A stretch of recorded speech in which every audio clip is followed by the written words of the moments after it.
Okay.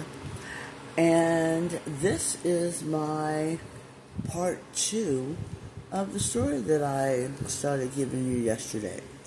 Now, yesterday I was telling you about my friend who had become an expat with her husband and her in-laws, her sister-in-law, brother-in-law, and her mother and dad and father-in-law.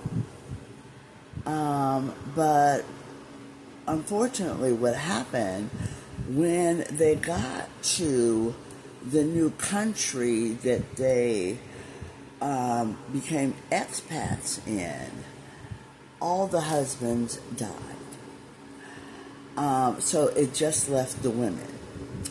So the mother-in-law went to her daughter-in-laws and said, look, I'm going to stay here. You guys should go back to the country where we came from. That's where you have your family, you have your support, you know the language, you know the customs. I'm going to stay here. It doesn't make any sense for you guys to stay with me. I mean, what am I going to do? Have more sons, wait for them to grow up, and then you marry them too? Yeah, right. Whatever. So you guys go back, find some new husbands, go on with your lives. You guys are young. Now, neither one of them liked that idea. Now, one of the daughter-in-laws, after putting up a fight, she was like, well, I don't want to, but okay. So she went back to the country where they were from, back to her family. But the other one said, no.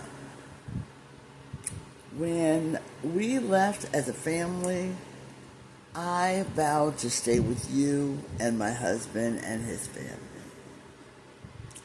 And that's the way it's going to be. Now, even though it's just you and I, we're still a family. So where you go, I'm going to go. Your people will be my people. Your God will be my God. And she meant it. And they stayed together, the two women. And they didn't have a lot of money. So the younger one had to do a lot of manual labor, and the older one was elderly, so she was really being taken care of by the younger one. And the younger one would go into the fields and glean the wheat. You know, she would doing it. She would be a farmhand. She would do anything, to get some food, clothing, and shelter for the two of them. And it wasn't going unnoticed. And, when you're doing the right thing for the right reason, it gets noticed by the right people. God sends blessings your way. And so there just so happens to be a very well-to-do, very handsome young man that owned a lot of land, and he happened to own some of the land where she was working as a farmhand. Like a migrant worker. And he started asking questions about it. Oh, she's one of the migrant workers, seasonal. Well,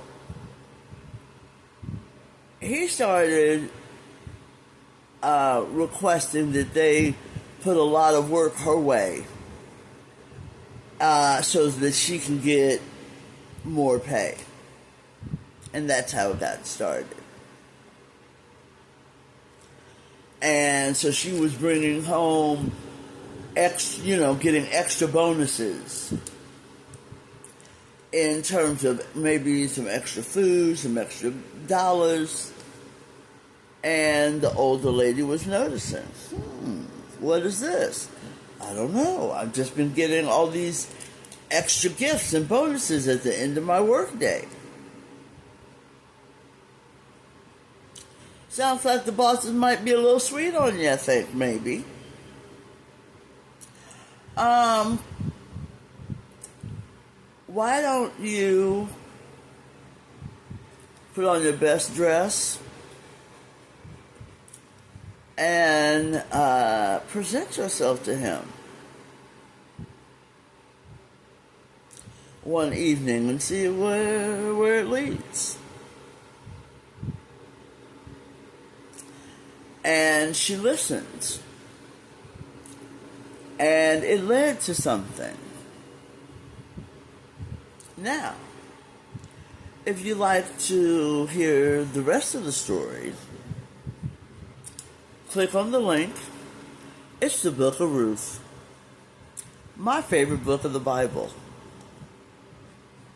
Who says the Bible can't be steamy? Yeah. See you next time.